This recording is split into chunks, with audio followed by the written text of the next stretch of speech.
आज चलतु अंडारे किसी गोटे नुआ रेसिपी बनैबा। सबुबले जदि से अंडा तरकारी अंडा कषा खाई खाई बोर हो गलानी तो आज चलतु आमे बनैबा अंडा बेसर। नमस्कार, मु रश्मि यूट्यूब रे आपण समस्त को स्वागत। आशा करुछि आपण मानकु आज रेसिपीटी निश्चय भल लागिबो। आज अंडा बेसर आपण माने गरम गरम भात रे खाइबे, बहुत बढ़िया लगी थाए। वीडियोटा को फुल वॉच करिवे। एबे चलंतु स्टार्ट करिबा आज रेसिपी। अंडा बेसर बनैया पे प्रथमे चलतु मसला बनैबा। मसला बनैया पे ग्राइंडर जार देदबा गोटे चमच भाया पोस्त। पोस्तटा को बिल्कुल भी स्किप करेंगे। यही रेसिपी रे पोस्त निहाती देबे। एठी बुनी जाइछि गोटे चमच हलदिया सोरिष, आपण माने चाहिए कला सोरिष मध्य नहीं पारिबे। 2 ରୁ 3टा देइथली सुखला लंका। एबे मसला को सुखिला रे प्रथमे भल भाव रे ग्राइंडिंग करि आनिबे। तापरे एथिरे पानी अल्प देबे। पानी देकिना चिकन करके बाटिकिना नहीं आसीबा। प्रथमे मसला को सुखिला रे बाटी तापरे पानी देई बाटिबे। मसला पूरा चिकन होइकिना बाटी हेजिबो। तो मसला को बाटी सारा पर आकु रखिबा साइड रे। एबे एठी मु नै जाइछि 2टा पियाज, गोटे नहीं टमाटो। पियाजर साइज देखो बहुत छोट अच्छी। प्रथमे पियाज को काटिदबा, तापर आम टमाटो को काटिबा। मुझे पियाज को लंबा लंबा करी काटी देइथिली। टमाटो को टिके बड़ बड़ खंडरे आम काटिबा। गोटे टमाटो को जमती 8 खंड हम सेमिति ही काटिबा। टमाटर साइज मध्य छोट अच्छी। तो ये देखो टमाटो को मुझे टोटली 8 खंड करी काटी देइथिली। टमाटो पियाज को काटी सारा पर आकु एबे साइड रे रखिबा। एबे देखो एठी नै जाइछि 4टा सिझा अंडा।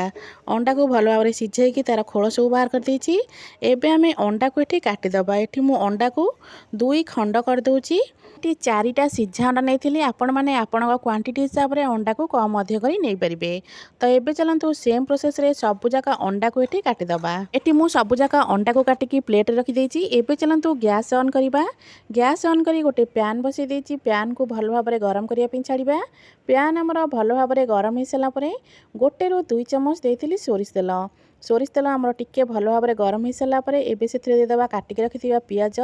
7 ରୁ 8 कोला रसुण देइथिली। रसुण पियाज को एठी हमें भल भाव रे भाजी दबा। टिके हल्का हल्का कलर चेंज होवा पर्यंत एठी हमें पियाज और रसुण को टिके भाजी दबा। गैस र फ्लेम को हाई रखिथिबे। हाई फ्लेम रे 3 ରୁ 4 मिनिट भाजी सारा परे तो एठी देखंतु रसुण पियाज र कलर हमर आस्ते आस्ते चेंज होबाकू लागलानी। एतिकी कलर चेंज हो सारा परे एबे चलंतु सब रसुण और पियाज को गोटे जगह को काढी दबा। आठारु बेसी डीप करी भाजिबेनी, एतिकी ही भाजिबे। एबे रसुण पियाज को मु गोटे जगह को काढी कि आपण मानकू देखाउची। तो ये मु रसुण पियाज को गोटे प्लेट को काढ़ी देइछि। जो बड़का तेल अच्छी आमर पैन रे से पैन रे एबे आमे काटिकी रखिथिबा अंडा को दबा।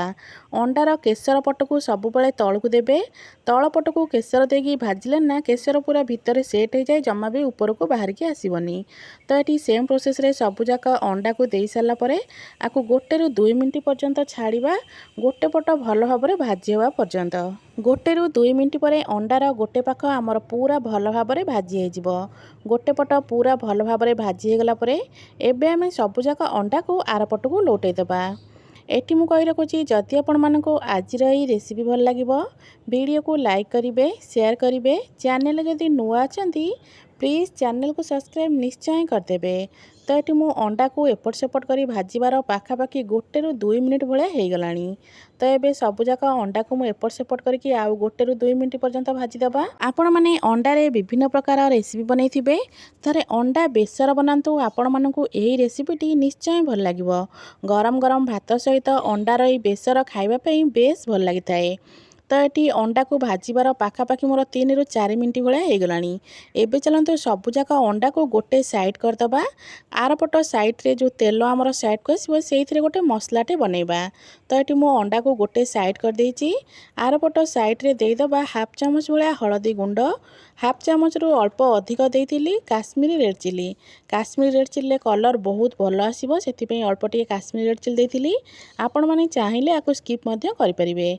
तो ये मसला को टिके हल्का गोळै देकिना एबे अंडा सहित ये मसला को भल भाव रे मिसै दबा। गैस र फ्लेम को हाई रखिकी अंडा सहित मसला को भल भाव रे मिसै सारा परे एबे पैन को तल को काढी दबा। एबे टिफिन रे ही आमे तरकारी बनैबा। एटी मु गोटे बड़ साइज रो टिफिन नै जाइछि। एबे सेथिरे आमे बाटिकी रखिथिबा मसला को देई दबा। ग्राइंडर जार धोइकिना अल्प पानी एथिरे देई दबा। एबे एथिरे आमे दबा भाजिकी रखिथिबा रसुण और पियाज को। रसुण आ पियाज दे सारा पर काटिक रखिथिबा अल्प धनिया पत्र दे दूची। जदि धनिया पत्र नथिबो आपण माने जेतले अंडा भाजुथिबे सेतिकी बेले अल्प भृसंग पत्र मध्य भाजी नै जिवे। स्वाद अनुसार लूण देकिना एबे मसला को भल भाबरे टिके गोळै नबा। त एठी मो मसला को भल भाबरे गोळै देइची।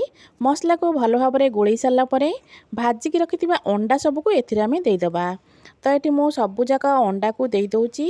अंडा को देइ सारा परे पैन ने जहाँ भी आमर मसला लगी धोईकिना अल्प पानी एथरे देदेबे। पानी बिल्कुल भी अधिक देबेनी, बहुत कम पानी एथरे देबे। मुझे पैन धोईवाई हाफ कप रे भी कम पानी यूज करथिली। पानी अधिक देबेनी। तो ये मु हाफ कप भाया पानी देकिना पैन को भल भाव में धोईकी एबे मसला पानी एथरे दे दोची। पानी दे सारा पर आकु टिके एपट सेपट करके गोळै दबा। गोळै देले कौन हम ना लूण आमे देइथिले लूणर मसलाटा तळे थिला तो भल भाव में टिके एपट सेपट कर गोळै सारा पर काटिक रखिथिबा टमाटो को एबे ऊपर दे दबा। काटिक रखिथिबा टमाटो दे सारा पर एठी मु दे दोची 3 ରୁ 4टा भलिया कंचा लंका। राग जदि आपण अधिक खाउथिबे तो एठी अधिक कंचा लंका मध्य देई परिबे। कंचा लंका दे सारा पर एबे टिफिन रो कवर को आमे बंद कर दबा। आपण माने एई रेसिपी पे जो टिफिन नैथिबे पूरा टाइट कवर वाला टिफिन नैथिबे। एबे चलंतु गैस ऊपर गोटे कड़ाई बसैथिली। कड़ाई रे अल्प पानी देइथिली। पानी हमर भल भाव में गरम हो सारा पर मझिरे गोटे स्टैंड दबा। स्टैंड ऊपर आमे टिफिन को दे दबा। एबे आकु आमे कवर करके 20 ରୁ 25 मिनिट पर्यंत छाड़िबा। 20 ରୁ 25 मिनिट पर एबे चलंतु कवर काढ़िबा। तो ये पानी आमर पूरा टकमक हो फुटुची। गैस रो फ्लेम को ऑफ कर देबे। एबे आकु छाड़िबा भल भाव में ठंडा हवा पई। ठंडा हो सारा पर मु आपण मानकु देखौची। देखंतु तरकारी रो कलरटा देखंतु केते बढ़िया देखाउची। देखिबापई जेतिकी सुंदर लगुची खाइबापई मध्य बहुत ही टेस्टी। बनैबा मध्य बहुत सहज। आशा करुची आपण मानकु आजिर एई रेसिपीटी निश्चय भल लागिथिबो। जदि आपण मानकु आजिर रेसिपी भल लागिथिबो वीडियो को लाइक करिवे, शेयर करिवे। चैनल जदि नुआ अछंती सब्सक्राइब तो निश्चय करदेबे। पुणी आसिबे गोटे नुआ रेसिपी नहीं। से पर्यंत रहउची नमस्कार। जय जगन्नाथ।